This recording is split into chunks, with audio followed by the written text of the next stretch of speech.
want to thank everybody at On who brought me out to speak with you guys today. I love the company. I love everything that these guys are doing. It's super cool that they're curating this series of events here. And thank you, all of you guys, for coming out tonight. Wow, I was really moved by that film. Thank you, Andrew. I can't wait to see the finished product. And what an incredible human being Tim is. I mean, the spirit, like the frequency that guy is carrying to navigate the difficulties that he's facing, to sort of head on meet these obstacles and overcome them with such incredible grace, I think is something that we can all learn from. That was really beautiful, and I think this idea, these messages of setting unrealistic goals and turning darkness into light. I mean, that's a big part of my own story, and that's a little bit about what I want to talk about today. Before I kind of get into it, though, just to get a sense of the crowd here, how many people here have no idea who I am? I got 2 people, 3, 4 people. Good. You guys listen to the podcast or how? Well, Tim is definitely a guy I want to get on the show. I can tell you that after this amazing Boston Marathon experience and everything that he's doing. So hopefully I can, with the help of On and Andrew, maybe we can make that happen. Normally when I get up in front of groups, I kind of have this lockdown keynote. I have a half-hour version. I've got an hour version. I could do it in my sleep. I know all the beats, and I don't want to. I'm tossing that out today. I really don't want to do that. This is a nice, small, intimate group. I'd rather make this as much about you guys as about me. So I'll talk a little bit about my story for those that are not familiar or less familiar. But what I'm really looking forward to is doing some Q&A with you guys and really kind of getting into what you guys want to talk about first and foremost.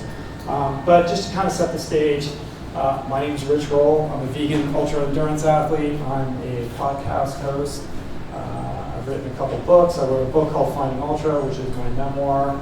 And my story really is about trying to, sort of confront darkness and transform it into light. And along the way, setting unrealistic goals for myself. At 39, I was classic corporate couch potato, kind of hurtling into middle age on a crash course with lifestyle disease. I was about 50 pounds overweight, semi-depressed about my life, not that enthusiastic about what I was doing professionally. And it was a confusing time for me because on the outside looking in, it looked like I had my shit together. Like I had a really good job. I met my beautiful wife, Julie, who's sitting back there. The voice house said hi. We were starting a family. We were living in a really nice house. I had a fancy car. I had all this stuff. I was basically on the cusp of realizing every facet of the American dream. The American dream.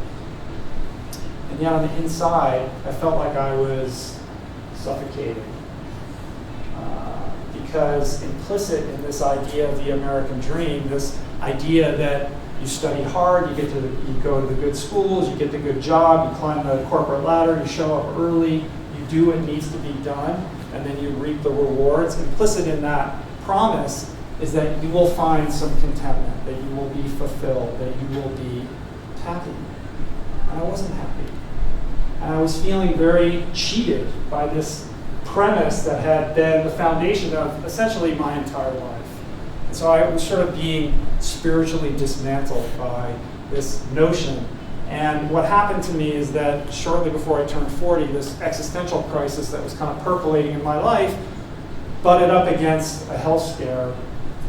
It was late at night. I'd been working late, came home, my family was asleep. I was making my way up a flight of stairs to go to bed, and I had to pause halfway up the flight of stairs. I was winded, I was out of breath, I had tightness in my chest, sweat on my brow, really terrified that I was on the cusp of having a significant heart incident.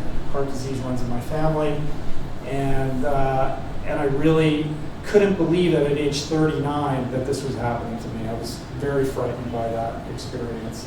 And I think that is the catalyst that kind of set in motion everything that has occurred over the last 11 years to bring me to this place where I get to stand up in front of you and share my story. Essentially what happened was that was terrifying enough for me to really confront in a very real way my relationship with my lifestyle, how I was living, and most importantly, my relationship with food. It wasn't a linear journey or an overnight thing, but essentially over the next 6 months, I experimented with different ways of eating and ultimately settled into eating a plant-based diet, a whole food plant-based diet, which was something I never thought I would ever be interested in, let alone adopt as a lifestyle. And in truth, however, that's really what rejuvenated my health. It restored my vitality. It returned me to a place of living with vigor, quite frankly. And in the wake of that, I got interested in getting fit again. I'd been a swimmer in college at Stanford in the late 1980s.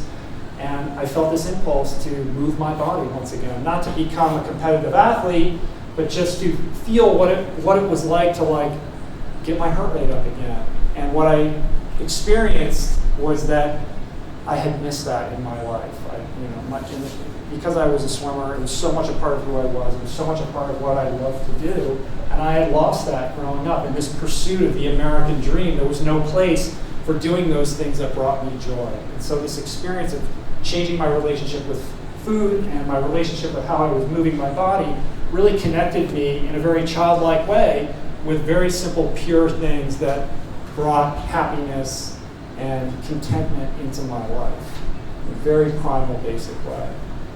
And then what happened was about 4 months into this experiment that I was having, I went out for a morning run. It was only going to be like an hour. I wasn't doing anything crazy at the time. And I had one of those experiences where everything just clicks and you're in the zone and you feel unstoppable. And I just kept running and running, and I felt amazing that day. And ultimately just decided to keep going. And when the dust settled, I'd run 24 miles that morning, which was way in excess of anything I'd ever done in my entire life. I couldn't believe that my body was capable of doing something like that. And I remember just thinking, I either just unlocked some crazy dormant gene that I didn't know that I had, or this plant-based lifestyle was agreeing with me in a way that I could have never predicted. And that's when I really got invested in learning a little bit more about this relationship between food and health. To echo Hippocrates, this idea of food as medicine. And the more I learned, the more amazed I became. I discovered that 1 out of every 3 Americans will die of heart disease. I discovered that 70% of Americans are obese or overweight, and that by 2030, 30% of Americans will be diabetic or pre-diabetic. This idea of chronic lifestyle illness, this is the epidemic of our era. And we have yet to really fully embrace or confront the fact that these conditions have everything to do with how we're eating.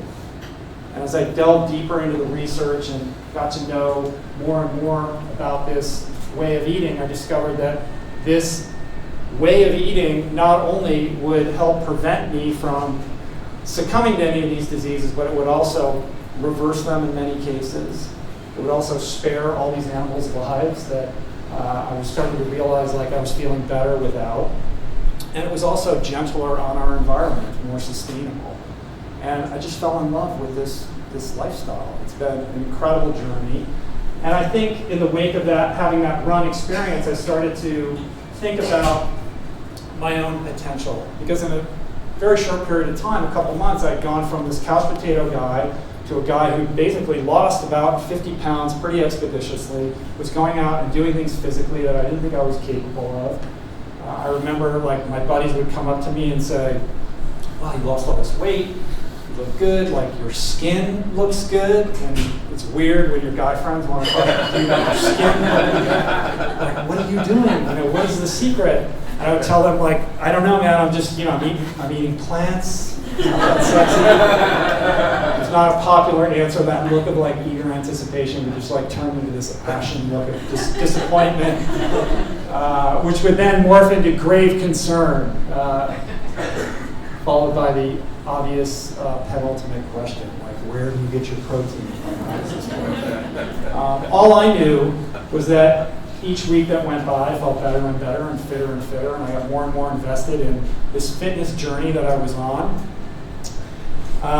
And I decided that I really wanted to test the outer perimeter of my potential. I wanted to set an unreasonable goal. I wanted to see what I was truly capable of. Because I had changed so much in such a short period of time, I thought, what other areas of my life have gone unaddressed or underaddressed? What areas of potential am I currently overlooking? And that's really what drew me into this world of ultra-endurance sports, because it's this extraordinary template to explore the perimeter of your potential, not just physically, but mentally, emotionally, spiritually, to really bring you to your knees and compel you to force yourself in the most real way possible. And I just thought it was a beautiful thing to kind of embrace, and so I welcomed it into my life. And in 2009, I towed the line at a race called Ultraman.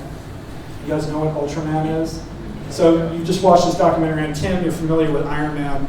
This race, Ultraman, is a double Ironman distance triathlon. It's a 320-mile, 3-day stage race that circumnavigates the big island of Hawaii over this 3-day period. You guys know what's called the Big Island? It's super fucking big. That's a joke from my keynote. But anyway. The first day is a 6.2-mile swim and a 90-mile bike. The second day is 171 miles on the bike. And the third day is a 52.4-mile run. And it was just an absolutely audacious prospect, the idea that I would sign up for something like this. I'd never done an Ironman.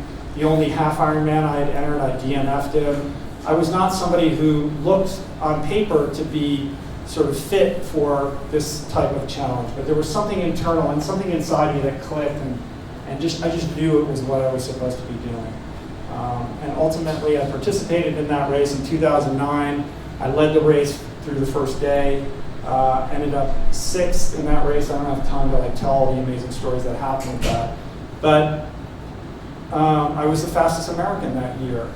And it was kind of an extraordinary moment for me at age 43, as corporate lawyer, to be competing at a level that I never would have thought possible, to be sort of butting up against my potential as an athlete that I was never able to really achieve or accomplish as a collegiate swimmer.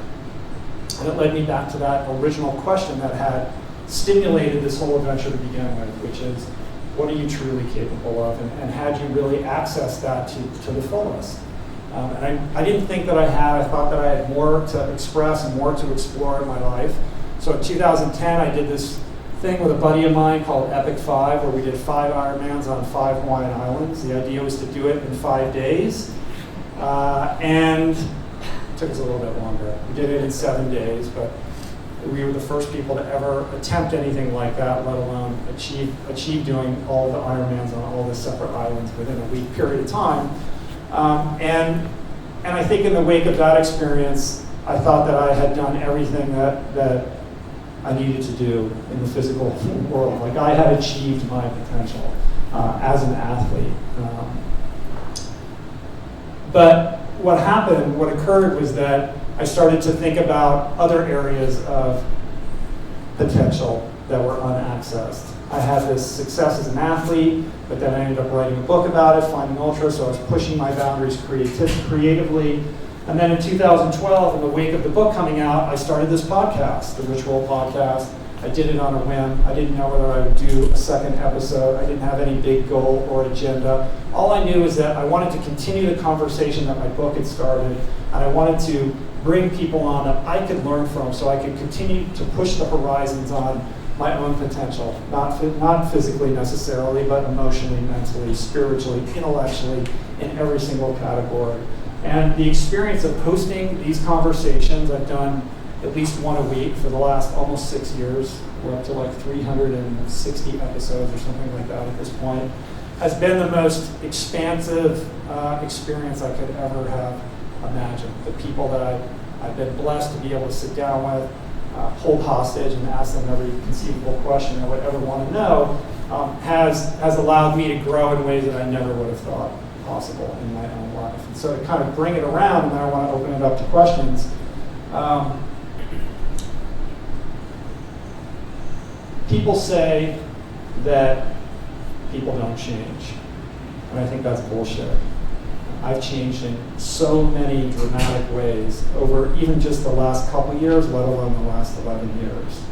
And I don't think that I am anything extraordinary. I'm an ordinary guy who happened to do a couple extraordinary things. And I think that if I could change as dramatically as I have in my own life, that potential exists for all of us. For me, it started with food, and I think food is an amazing portal into the soul. It's a portal of activation. When you change your relationship with food and you change the vibration of the things that you're putting in your body, it broadens your horizon. It changes your aperture, and it allows you to see the world differently, to navigate the world differently, to carry a different energy into every exchange that you have with every human being that you encounter in your job, in your home, with your friends, with your kids, with your partner. And I truly believe that if you adopt a more plant-centric approach to your plate, it will change your life. I think it is the most potent, the most powerful, most compassionate thing you could do as a conscious consumer to live more sustainably, to live more healthfully, and to live with more vitality, more energy in this world in which chronic disease seems to carry the day. So with that being said, I really want to just open this up to questions from you guys and thank all of you guys for being here tonight.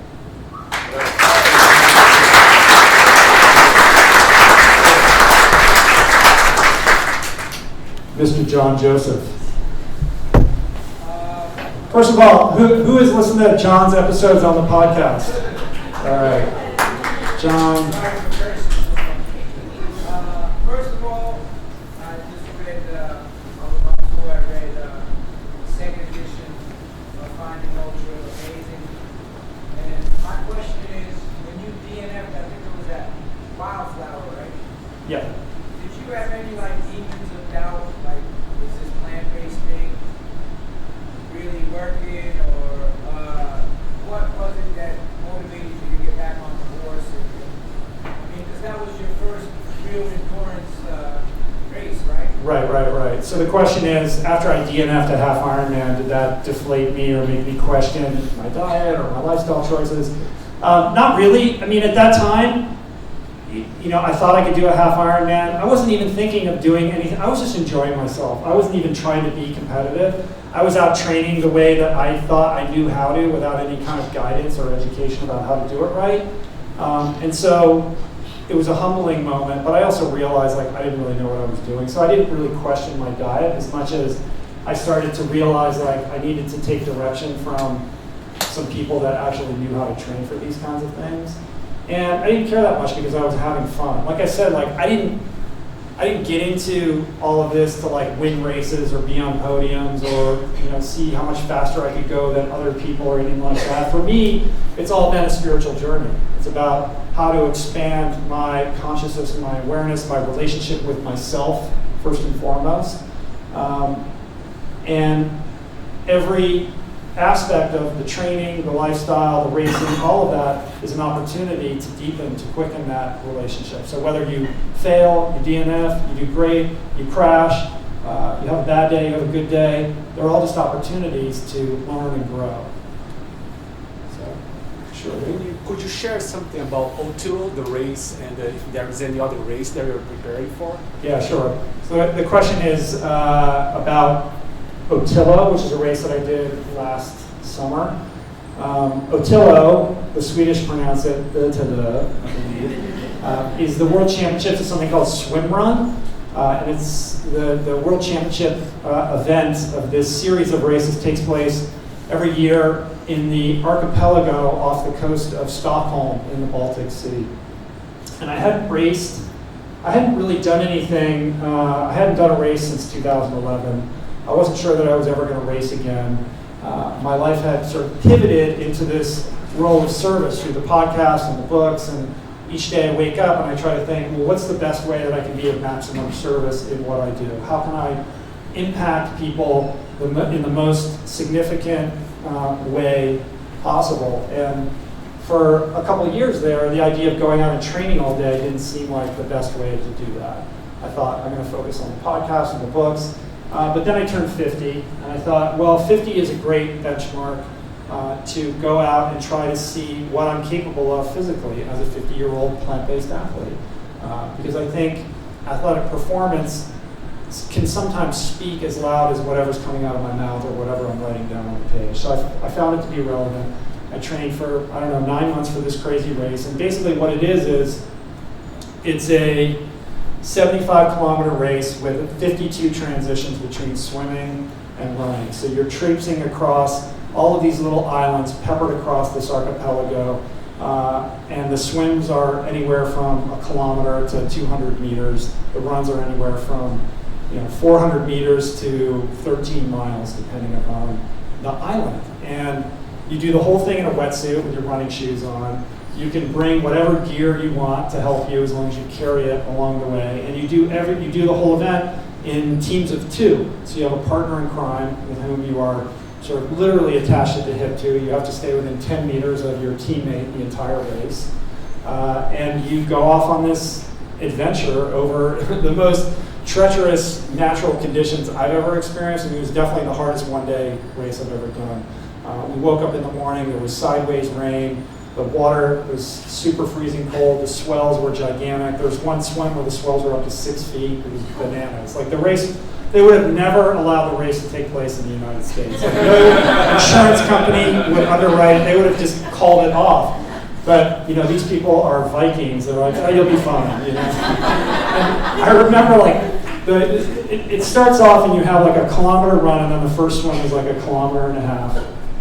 And it's still dark out in the morning, and there's this strobe light beacon where everybody's just swimming to this in the dark. You can barely see where you're going. And you climb up. I thought it was going to be like trail running across these islands. It's pouring rain, and you realize like you're on all fours, like climbing up these rock slabs, and everything's so slippery. Every time I put my foot down, I wasn't sure my foot was going to hold. You're constantly falling down. And literally within the first hour of the race, I saw a guy fall right in front of me, slipped on a rock, hit his head, and was unconscious. And I was like, oh man, this is for real? I didn't have the greatest day, but I had an amazing experience doing that race. And there's something really beautiful about the intention of the race directors who've created this series of races called Otilla, where it's really about celebrating nature. It's not about winning or the podium. It's really about how can we be out in the wild and have a transformative experience together as a collective.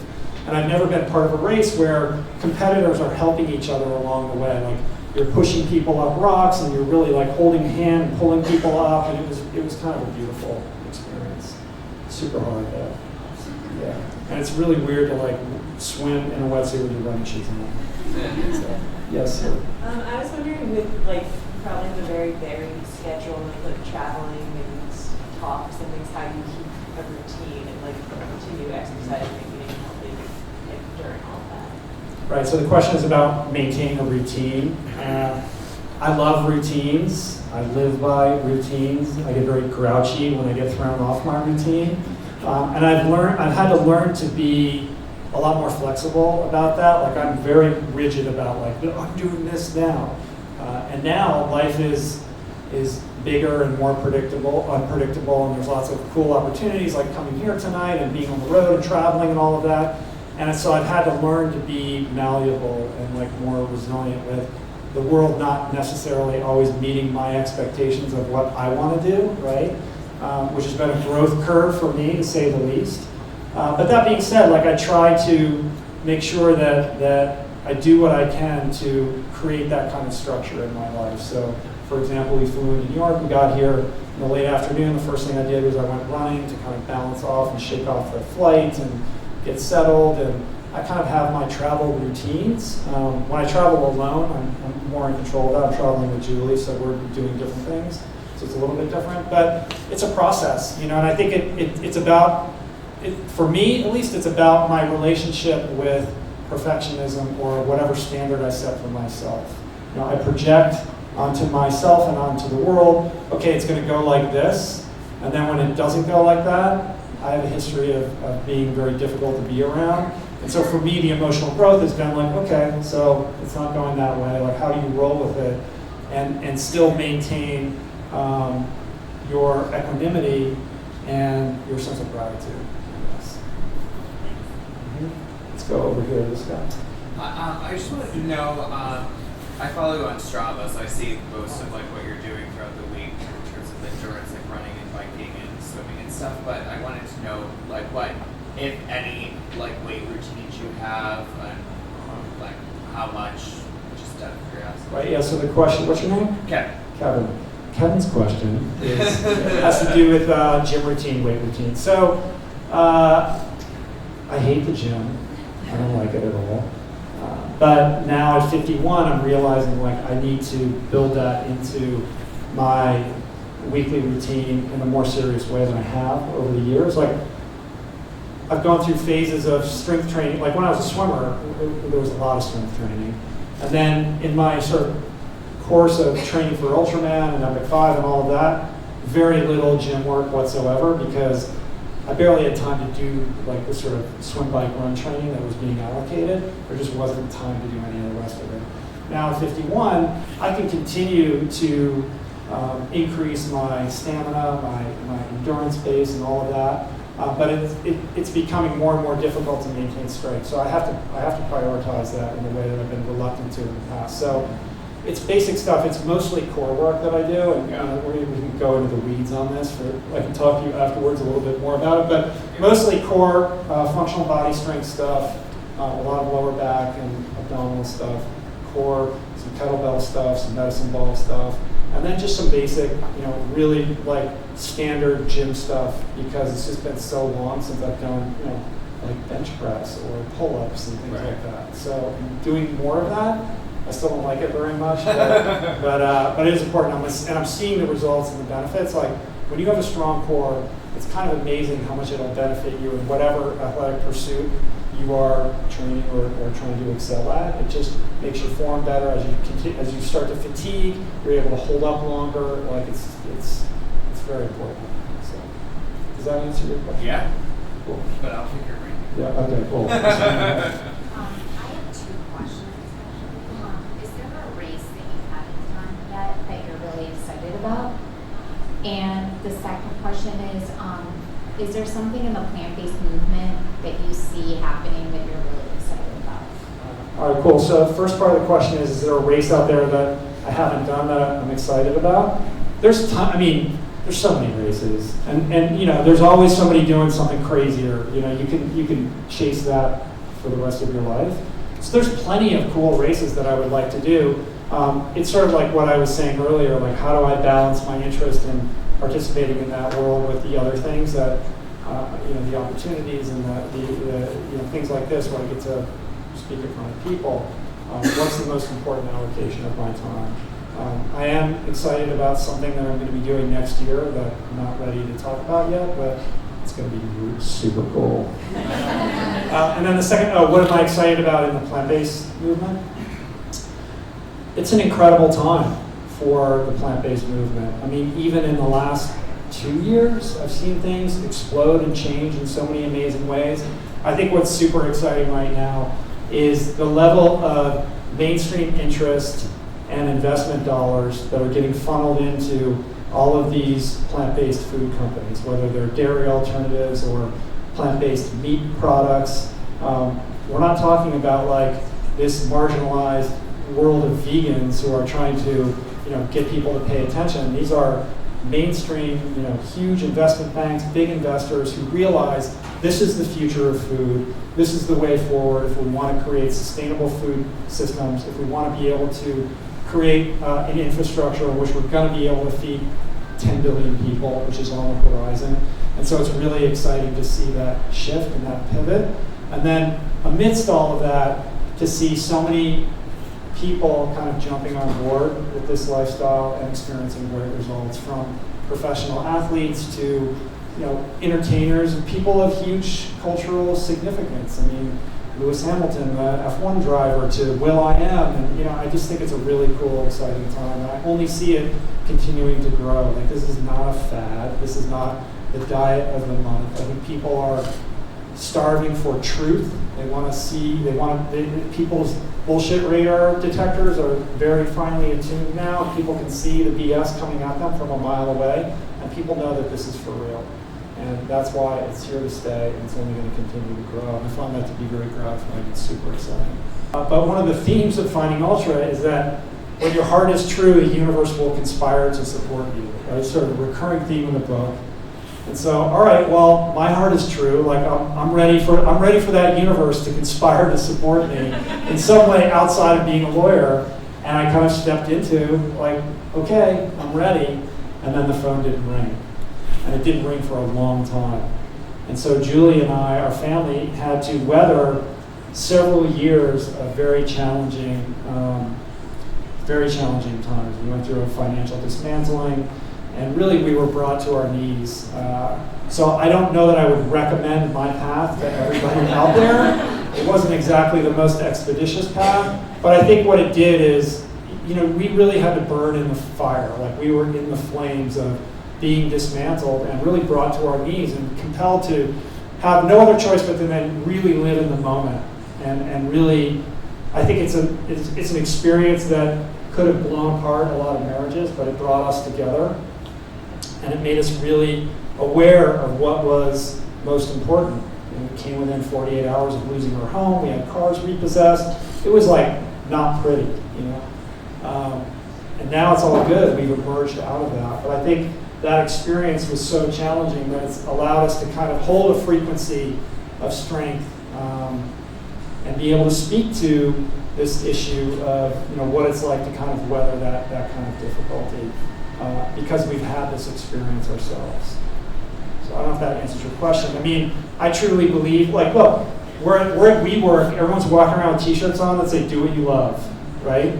It's like, and that's kind of like this message that's in our culture right now. Do what you love, do what you love. And it's easy to kind of take that and go, well, I'm just going to quit my job and like do what I love, And it's trickier than that. I believe that everybody should do what they love. I believe that we all have our own divine blueprint, imprint, architecture. We're here to do something, and our job is to discover what that is and then bring that to life, to find a way to more fully integrate with who we are, and then in the most authentic way possible, manifest and express that unique blueprint and share it with the world for the betterment of others. What that looks like for you is going to be very different for me, and it's perhaps the hardest, most challenging, most difficult journey you're ever going to go on. I wouldn't change a thing about how it went down for us, but it wasn't fun either. And there was a lot of pimples on it, and there was a lot of judgment from a lot of people who thought we were insane, we were crazy, that we had lost the plot. And it took a tremendous amount of fortitude and faith to kind of weather it through it. So, yes, ma'am. Hi, sorry, I'm filming you on Instagram. So you recently had Dotsy Rausch on your podcast, and now you're talking about your experience, and you both had these really big catalytic experiences. Given the advice you gave to everyone in this room, what advice would you give to your daughter or to the younger generations? Like, I always worry that when I have a daughter or my kids, I'm going to force them to want to explore everything because I found out later in life that I love triathlons and wish I had known sooner. So how are you managing that with your daughter, and what advice would you give? Right, okay, so the question is, how do you manage, as a parent, how do you help your children come into this place of knowing what it is that they want to do and be, right? We really should have Julie come up here and answer. She can answer that question much better than I can. But I would say that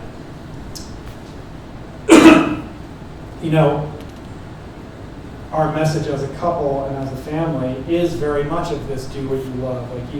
We're here to express that divine blueprint, and we've fought very hard, Julie and I, to be able to arrive at this place where we're able to do that, and basically pay our bills doing it. So it would be duplicitous to not allow that in our children. So our parenting strategy has always been trying to cultivate that unique voice in each of our children, to try to help them figure out what it is that they're passionate about. And look, these things change. Like 1 week it's hockey, and then it's this and that. It changes a lot when you're a kid. And I've always seen my role as a father to just be able to show up, and when you see that impulse or that interest to move in and support that without judgment, even if it's not like, oh, I wish they would be into this. No, it's about like, okay, they're into that, like, how can I support that? And so, our 2 boys are musicians. Our daughter, our 14-year-old daughter, is a visual artist. She's a painter. So we helped get her a mentor, and she's excelled in that. And now she's going to a performing arts. She's going to a visual arts program in a performing arts school next year. And our 10-year-old she's 10. She's got cool interests, but these things shift and morph and all of that. So I think it's just paying attention is what it is. And it's letting go of what you think it should look like and being attuned to, where their frequency is vibrating. Let's see it here. Thank you. You've had amazing people on your show over the last 6 years. What maybe 1 to 3 stories or words of advice that really resonate with you? I mean, most of your podcasts are like, hour and a half to 2 hours, so I'm not asking for like an abridged version, but just maybe the biggest takeaways you've had in the last 6 years from those guests. Wow, that's a heavy question. I'm not gonna choose amongst my babies to like say, oh, this was my favorite guest or that person was. I think that if I had to like make an overarching statement about it, I think that I would say that the path to mastery, whether that mastery be emotional, whether it be physical, intellectual, spiritual, the path to mastery takes many forms. There is no one way. There is no specific morning routine or strategy or 5 tips that you can take away to mimic somebody else's path. That in truth, your path to mastery is what I said earlier, goes back to what I said earlier, is about the level of commitment and depth that you are willing to go to connect with who you are truly. And I think my greatest experiences in the podcast have been not necessarily with some of the fancier names, but with the people that have given me the privilege to be, who have shown up and have blessed me with their vulnerability, to be as honest as possible. It's where I've been able to really emotionally connect that I've found the most value for myself, because that's the humanity, right? And it's that urge for human connection that we're ironically so lacking right now. We're all on our devices and we think we're so connected, but what is the truth of that connection versus the very real, raw humanity that I get to explore and express with some of my guests? And not everybody is going to go there with me, but for me, the people that really want to go deep like that, that's just, that's what makes all of it worthwhile for me. So let's go this one back here. I don't have microphones. Oh, okay. Sorry, I'll repeat your question. I have 2. I also project well. I have 2 questions. One being, I heard you on the Skinny Confidential just the other day, and you mentioned the creative process that you have in the morning. Could you talk a little bit about that? Uh-huh. And then also the other thing is, how long before your wife joins on board with plant-based eating? Right, okay. 2-part question. It's you basically want to know what my morning routine is, right? No, just that portion of it. What's that? Just that portion of it, I found to be very interesting. The journaling part? Yeah. Right, so I have a practice that dates back to the beginning of my sobriety back in 1998, where I adopted a practice called Morning Pages, which comes out of a program called The Artist's Way, which is based on a book by Julia Cameron. It's essentially a program for unlocking creativity in whatever form. And this practice of morning pages is about writing 3 longhand pages every morning upon waking, with no agenda. Nobody's going to read it, without any edit whatsoever, just to get out onto paper whatever is taking up space in your consciousness. And it's not something that's going to change your life overnight, but a consistent practice of this will reveal to you certain patterns that you have, recursive patterns. It will also reveal to you what's important to you that you might not be totally consciously aware of. And it also allows you to get out of your brain whatever is bugging you. It's like once it's on paper, it's like it frees up space for other areas of your life. And I can't say that I do it every morning. I've gone through phases, but I have consistently returned to it many, many times in the last 20 years at this point. And then what was the second part of the question? How long till your wife joined on board with the Oh, PlantBased? okay. So yeah, how long before Julie joins on board with the plan? That's such a funny question because Julie has always been a much healthier person in our relationship. A joke I always tell is that before I changed my relationship with food, if you were to open our refrigerator, there was a pretty clear demarcation line down the middle between the foods that Julie was eating and the foods that I was eating. Like she's always been into turmeric and super healthy stuff, kale, cauliflower. I'm eating like hot dogs and whatever. Julie wasn't totally plant-based, but has always been, has always eaten like super clean, super healthy. There's a whole other story about her relationship with food that she can tell you afterwards. It kind of exceeds the scope of what we're doing tonight. But she's got an amazing story in her own right of healing herself with food. And I think what happened was, she was essentially almost plant-based before. And then when I went kind of fully plant-based and started to get attention, like the media was like, how does this guy do these crazy races and he's vegan and like how does that work? In solidarity with me, she's like, okay, I'm gonna do this as well. And her culinary skills, her ability to create these amazing dishes that have found themselves in all of her amazing cookbooks really started with her love, her desire to like support me when I was training. She's like, how can I feed this guy and have him be sated and healthy and happy? So it's been a beautiful kind of experience of growing alongside each other in that way. Speaking of Julie, thank you for introducing Julie to all of us. I really love the podcast where Julie's involved. You guys are doing your trips. And I look at Julie as an incredible transformative key in the making of the man which role that we're all here sit and bask in your glory. So could you speak to that? How Julie really, she helped you turn a corner big time and led you down the path. Right, so the question is, like, can I speak to how Julie helped me turn, like, how, Julie's been such a pivotal, and she's the only reason I've been able to, like, do any of this stuff. I could answer that question, but Julie, do you want to come up and answer that question for me?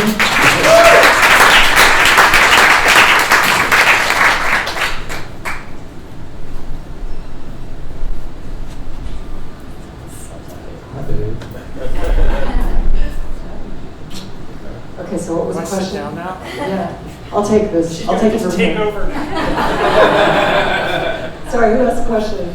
Oh, you did. I'm sorry, can you repeat it? You're the key. I see you as the key to unlock the door to the real ritual. Oh, thank you. Yeah. Thank you very much. Well, so what's the question? So, like, how did you help, like, How did I help? Oh, okay, so Rich and I met in a yoga class, and we You're found going way back. Go way back. I mean, what I did really is I've always been somebody who believed that every single one of us is divine, and we all have this unique, really special expression that's really unique to us. And so I had really been spiritually inclined for my entire life, and I had wanted this heart expression for my own life. And now I was in a relationship with my husband, and I could see an aspect of him that he couldn't see. And so in the early days, I attempted to coach him through that. So he was struggling with his addiction, in recovery, but still the addiction lives. He was, as I call it, dense, kind of trapped behind this barrier of dense energy. And he was struggling, he was not happy.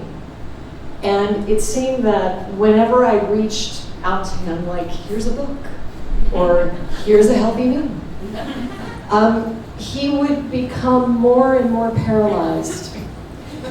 And it was a very tricky thing. I couldn't really figure it out. It took me about 7 years, because I was clearly right. I mean, I didn't feel, right? I mean, hello. We all know how right that is. And I had a lot of conversations with a lot of girlfriends and people who told me how right I was. Of course I was right. He was a recovering addict. He was struggling. I was happy. I was buoyant. I was spiritually connected. I was eating healthy food. And he was eating In-N-Out burgers, you know, kind of grumbly. If the sun's not out, Rich gets very sad. He does have SAD, seasonal affect disorder. But it was tricky. And we hit a very low point. And I think our daughter, I have 2 sons from a previous marriage, and the first child that we had together, I think she was about a year. And we hit rock bottom, and I asked him to leave. So 24 hours later, we were back together. It didn't last very long. But it was long enough for me to really ask myself, do I love this guy? And do I want to be married to him? Now, I'm not that attached to marriage. Rich is my 3rd marriage. So if a marriage isn't right, I'm not against choosing yourself and doing what's right. But maybe it's because I had been divorced twice before and kind of knew what the process was. But I was really clear that I wanted to be with him. And during this time, I had done a spiritual workshop with an Indian master who would talk to me about the concept of divine love and versus human love. And he had said, well, human love is simply a business arrangement. It's like, you do what I ask you to do, we are gonna agree, and I'm gonna do what you expect of me. But if you don't do that, then I'm gonna take my love from you. Whereas divine love is like the sun. It simply shines on everyone without discrimination. There's no one in this room that is more or less valued than another life form, no matter what you know or have achieved or what your title is or what your bank account is. And you know, it's like when you take that ski lesson from like the 15th ski instructor and he gives you the little thing and you finally get it. For some reason, after 7 years of beating my head against the wall, and I threatened him, I begged him, I reasoned with him, I tried to trick him, I tried everything I could to get him to become healthy. And I fully realized this lesson, and I was able to release him to his life. And that was really the catalyst act that shifted everything for us.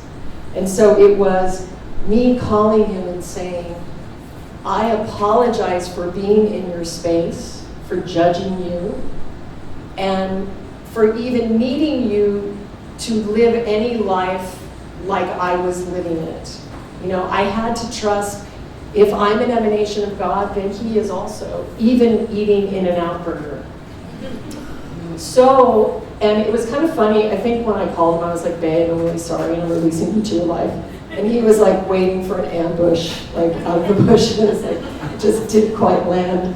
But he could feel the experience, and it empowered us, and it released a great energy. So I always share when people talk to me about the struggles in relationships or in their families, you know, what do we do? And I always say, love more. Love more and understand that that person is not your source. And then from that point, I held him in his highest expression, despite any appearances to the contrary. And I then lived my life joyfully, and I watched this beautiful scene unfold that has become our life.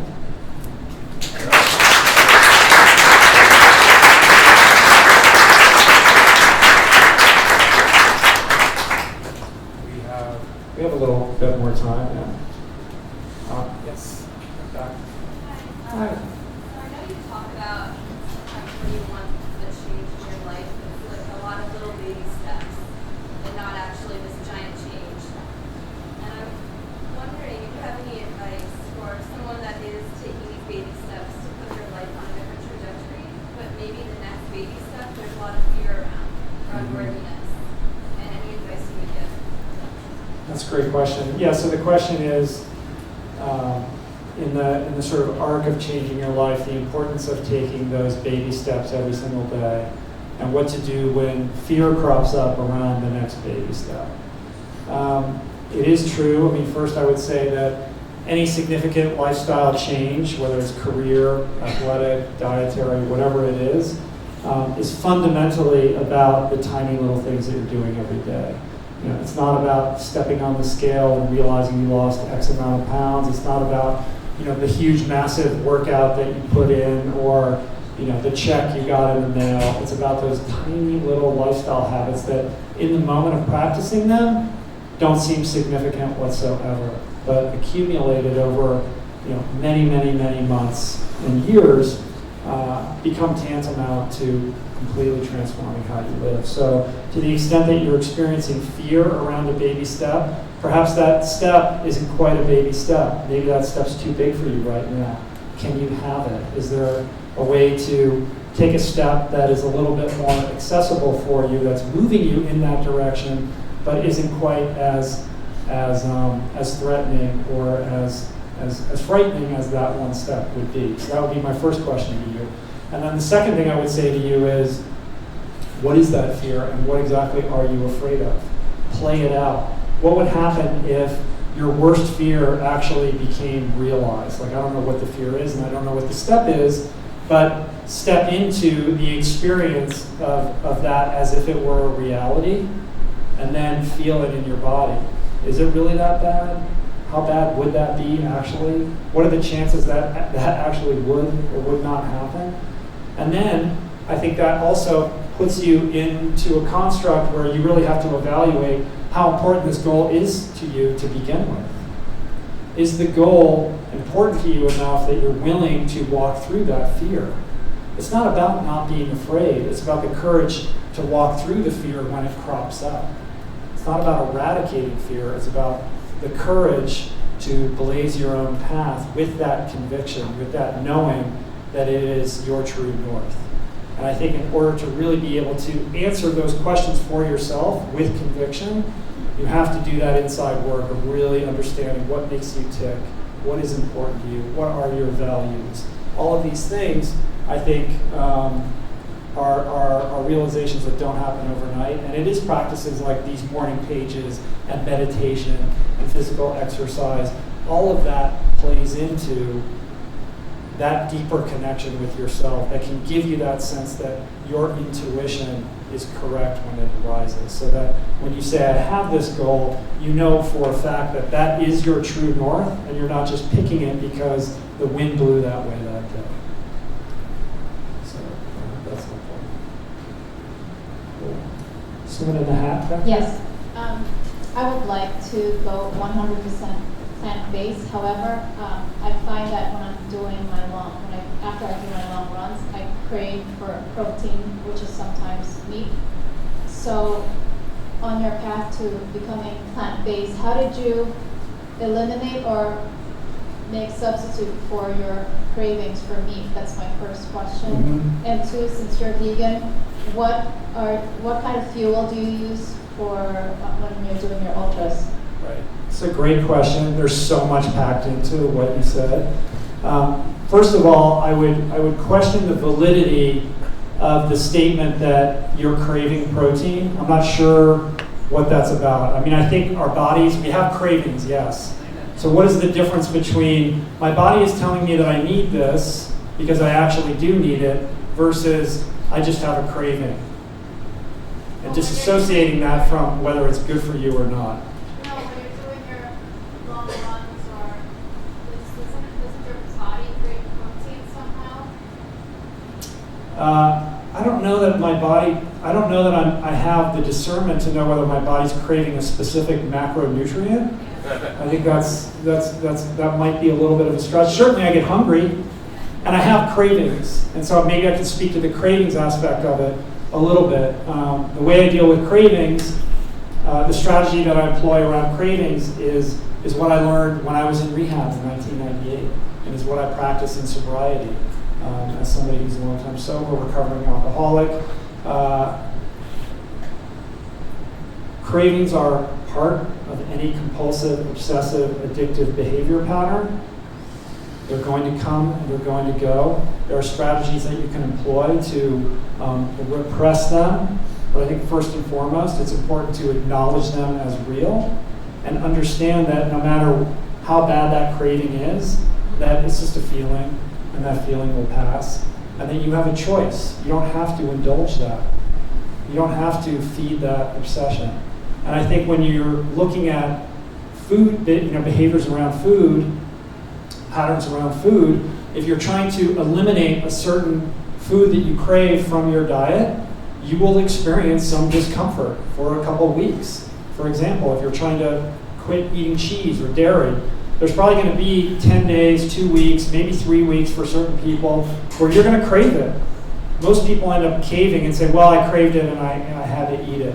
But if you can exercise the fortitude to get through that 2-week period or 3 weeks or whatever it is, I assure you those cravings begin to dissipate.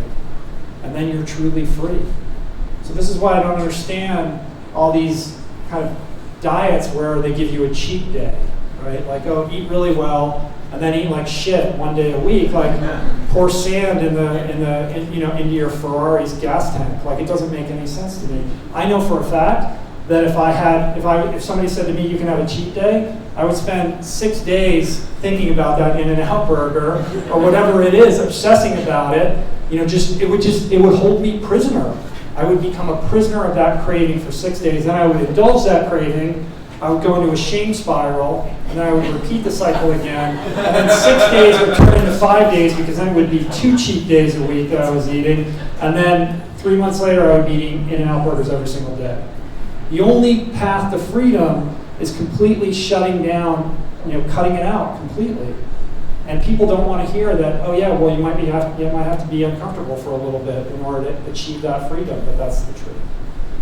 But then the other part of your question before we move on is like, I sense a genuine interest in like, okay, how do I fuel myself so that I can feel full, that I can feel strong, and all of that. And it's a longer conversation, like I would need to know what you're eating, and I can give you specific advice about what I do to fuel, whether it's cycling or running, and there's a lot of that in Finding Ultra if you want to check that out.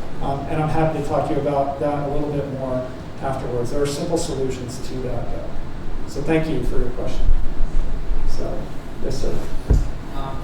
It's interesting to see the rise of plant-based diets in the major sports kind of realm, like the NBA and the NFL and things like that.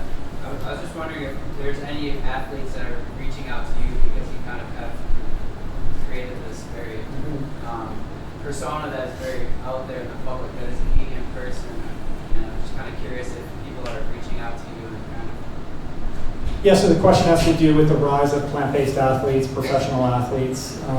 The answer is yes. Yeah, like there are certain people that do reach out to me that I speak to from time to time.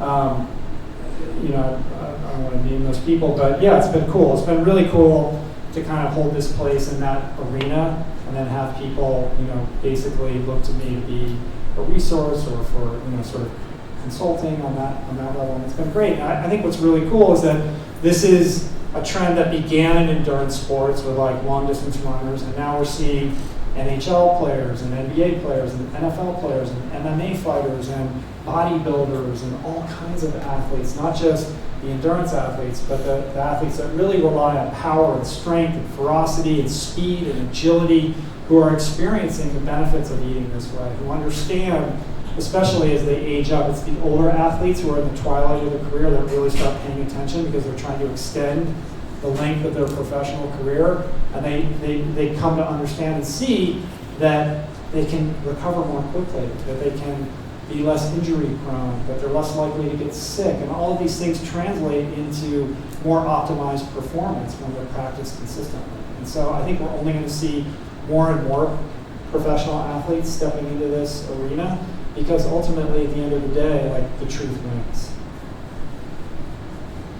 So, cool. One last question. Yes. On the airways around here, Todd Cantrell had advertisements for racing to recovery. I think somewhere back in your blog, he's a vegan. Todd, I think you're talking about Todd Crandall? Crandall. Yeah. Yeah, Mikey, I guess. Well, I know Todd. We raced Ultraman together many years ago, and then now he's gone vegan, and like he's very active in recovery and helps a lot of people. So super cool guy. I've had some communication with him. We'll see. Yeah, he could be a great guest. Yeah, his advertisements on the radio. Oh, I don't even know about that. Yeah, that's great. Let's go. Who hasn't? This guy hasn't.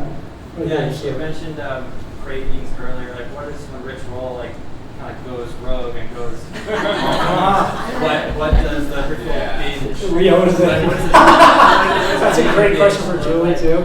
Yeah, it's funny. Like, there are certain people in the movement who are like, oh, how could you eat that and smell? Like I still.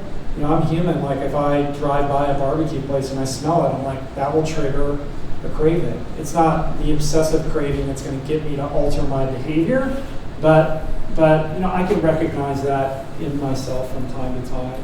I don't eat anything with a face or anything with a mother, but I think in my worst moments, my head is planted in a bag of potato chips. It's probably that's my weakness. I like the greasy, salty stuff. I've never been much of a sweet tooth. So that's the tricky thing with being plant-based now. There's a universal difference between being on a whole food plant-based diet and being vegan, especially as we're seeing the ascendancy of all of these plant-based meat and dairy analogs. There are so many food companies who finally figured out how to make certain things taste good, whether it's ice cream or yogurt or chicken wings or all of these things that actually delight the senses, and you can easily become confused and think that you're eating a healthy diet because there's no animal products in your diet when you're really eating a lot of processed crap. And I think the fear and what I think we're going to see is a lot of people who are quote unquote vegan, 15, 20 years from now, who are suffering from some form of these chronic illnesses because they're eating all of this processed crap, whether it's GMO or whatever it is, all these chemicals in it. These are not good for you. So it's all about eating plant foods as close to their natural state as possible, organic. John Joseph's going crazy back there. Yeah. It seems that people take food as serious as their politics and religion. What advice would you give to someone who's looking to make a change to a plant-based that's getting negative feedback or pressure from their family? That think what they're doing is outside the norm of everyone else. Right. That's a fantastic question. That's really the root of the matter, I think.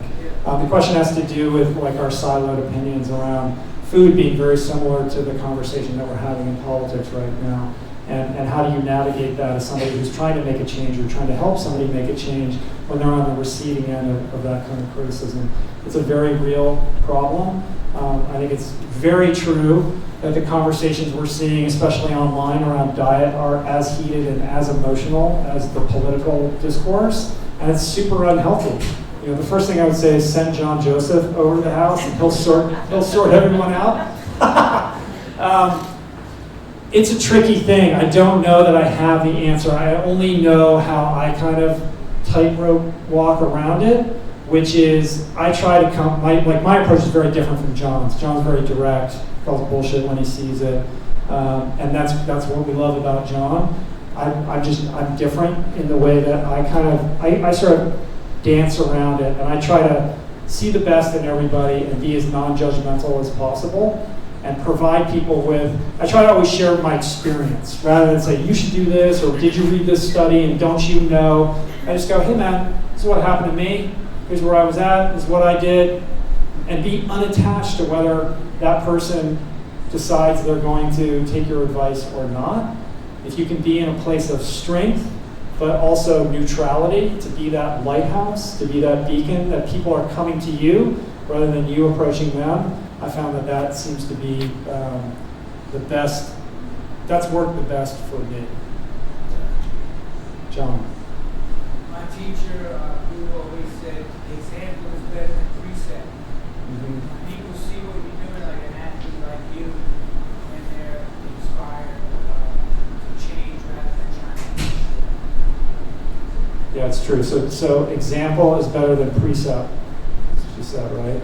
But you got big mouth too, buddy. I know. Cool. How much time do we have? think we have like 5 more minutes or something. Like a couple more minutes. Okay, cool. Yes, all the way you here, all the way in the back. My question is regarding iron. Recently, I found out I was eating most light and my husband and I were trying to go plant-based, but now we're concerned about iron, taking supplements. How do you get most of your Right. iron and vitamin? How do you meet your iron requirements? So there's 2 kinds of iron. There's heme iron, which is the iron that is found in animal products, and then there's non-heme iron, which is the form of iron that's found in plant foods. Non-heme iron is a little less bioavailable than heme iron, which is why plant-based iron gets a little bit of a bad rap. But I haven't had any negative experiences maintaining my iron levels, as long as I'm making sure that I'm eating foods that are high in iron. And a little trick is to enhance the bioavailability of plant-based foods high in iron is to eat them in conjunction with something that's high in vitamin C, like a bell pepper or a citrus fruit that enhances the bioavailability. Also to avoid tea or coffee within a couple hours of consuming those products, because the tannins in those products interfere with that bioavailability. There's an appendix in the back of Finding Ultra where I have this list of all the plant-based foods that are high in iron, so you can check that out as well. Or a simple Google search, you can do that. But I think it speaks to a larger issue, which is making sure, having your blood work done, seeing what you're deficient in or where you need work. I think irrespective of whatever dietary protocol you're on, a lot of people have deficiencies. There's a lot of people that are D deficient, and paleo people have these problems just like everybody else. And I think the plant-based diet gets like kind of a bad rap, like, oh, you need B12, it's so difficult. It's like, it's really not. We all need to have our blood work done and stay on top of areas where we need a little bit more improvement or a little bit more focus to make sure that we're achieving that equanimity. Time for like one more here. I just wanted to add, I have 2 really quick questions. Which you already asked questions I know, before, but I was just wondering, besides Julie, who inspires you or has had that profound impact on your... Yes, great. The question is, who inspires me? I think the only kind of early in my journey into the world of ultra endurance, David Goggins was very inspiring to me. His example made me believe that I was capable of doing something like that. And for people who don't know, he's an extraordinary human who's done amazing things. I did a podcast with him, you can listen to it.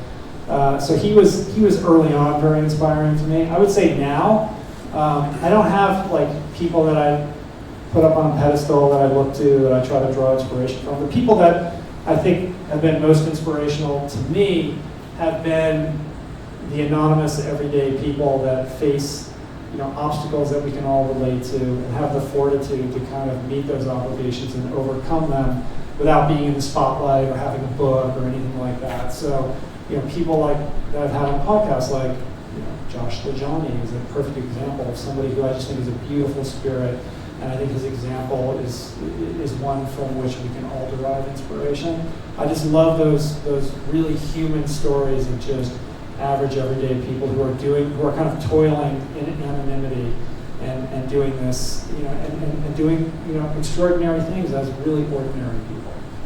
There's no shortage of examples of people like that out there.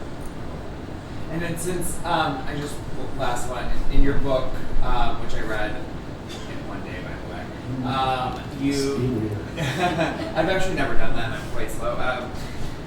You mentioned that you hadn't found the perfect pair of running shoes. So since we're here for on running, right. I wanted to know how on running. Do you like my shoes that I'm wearing? Yeah. Fancy new shoes. Yeah, I mean, I would say that running shoes are a very personal thing, but in truth, and this is the God's honest truth, this is in all honesty, I discovered On about a year and a half ago. On a whim, I went into a running store. I've tried every pair of running shoes there is. And I'd seen these shoes and I was like, those are really cool. Like, they look different from everything else out there. And they're very dialed in, very bespoke. Everything about the presentation seemed there seemed to be a lot of intention behind all of it. And I didn't really know much about it, but I thought, oh, I'll try these shoes. These are a pair of shoes I've never tried before. And I just loved everything about the fit and the feel. I felt great running in them. It was definitely different than anything that I had experienced before.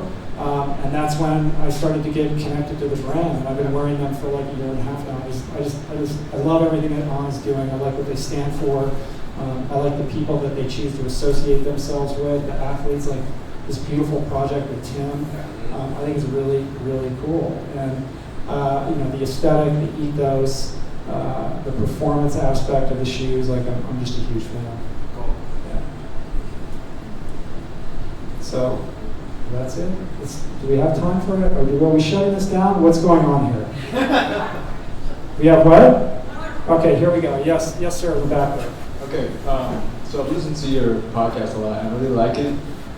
But I really have found that when I converse with other men and other people sometimes about times I've had in my past where I've had rough times and I've gotten through it, I find that it becomes very emotional, and it's I think it's because I don't talk about those things ever until I happen to have that moment where I talk about it with someone. And I've heard that on your podcast and with Tim Ferriss and stuff a couple of times, where people will come on and say oh, I've treated myself so bad in my life and I've been through so much shit, and it kind of just comes out there. And I wanted to, I guess, kind of ask you, what do you think is the best way, if you don't really have people around you that you can really, you feel like you can talk to about things, what do you think is the best way to get that out, so we don't just keep it inside and let it be something bad, That's a great question. I think that it is important, whatever's bothering you, whatever it is that's moving you, that you feel like you need and want to share, finding an outlet for that is super important. If you can't find somebody that you trust to have that kind of intimate conversation with, I would suggest therapy or finding self-help groups. And short of that, there's always online help. But the important thing is to not ignore it and to make sure that you are attending to it, because it will not go away. It will continue to fester.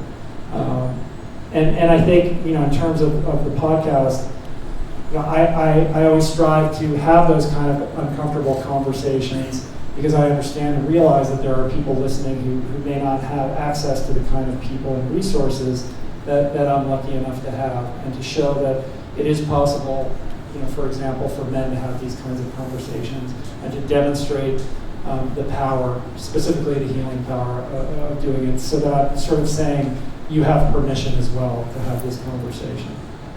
So I hope that you find that help, and I'm happy to talk to you afterwards about it more specifically. Yes, ma'am. So I'm wondering, do you have a vegan lifestyle in terms of shoes and clothes you wear and all of that stuff as well? Yeah, definitely. That's been an evolution. I mean, when I began this, it was just about my personal health, and I didn't want to be fat. I didn't want to feel like shit. And now it's about how to be gentle to the planet, and how to live more sustainably and more ethically and more in alignment with my core values. And that certainly has translated into the consumer choices that I make. And I think it's an aspiration. None of us are living a zero carbon footprint on this planet. So it's about just trying to do a little bit better. I don't hold myself to a perfectionist standard, but I don't buy leather belts or leather shoes, and I try to find a more conscious choice when I'm shopping. And like I said, it's an evolution. Yes. How do you navigate sharing so much of your life in real time with staying in the present moment? Social media specifically. Right. Yeah, that's a good question. I struggle with that a lot. I had a moment the other day. I was like, somebody had said to me, oh, you should share your morning routine and your meditation. And I was like, yeah, but if you're doing that, then you're not actually doing the thing. And then the next day, I go, okay, I shared my meditation thing, and I was like, this is taking me out of the actual act of doing it. So again, that's another tricky dance to have. Julie's rule is always like, why are you doing it? Like, what is the intention behind this? Like, are you just doing it to do it? Or is there a purpose? Is there a point? Like, are you trying to convey something that might be helpful to somebody else? And so I think there is a place for sharing, like, okay, this is what's helpful to me. If you could do it in a way that isn't taking you too much out of the moment of what you're doing. And my rule is sort of, when I have the energy, like when I'm in the spirit of sharing and it feels right and it feels easy, then I do it. But if it feels like a chore or like I don't feel like I want to do it, then I don't. It's like I didn't put anything up today. I went out, I ran, I did my workout, but I didn't share any of it because I don't know, I just didn't feel like it. I just wanted to experience the experience without having to be caught up in the sharing of it. So yeah, it's a weird thing to be somebody who has like a following and people who kind of enjoy that. And when I was training for Otillo, I did make this promise, like I'm going to share every workout because I want it to be this group thing. But also trying to carve out like some sort of privacy and have some protection around the sanctity of things that don't necessarily need to get shared, that could be helpful to other people, but you don't always have that. I don't like the obligation feeling like I have to. Once I sense that, I'm like I shut it down. Cool. Yes. Do you wear sunscreen? I wear sunscreen. I don't wear typical sunscreen, no. My friend Compton Rom makes this oil that I put on my skin called I Am Beautiful oil. And what's the other stuff called? The healing oil, Julie? Yeah. So it's a different kind of sunscreen. But what's that? AscendedHealth.com, where you can find these products. Cool. Are we done? I think we're done.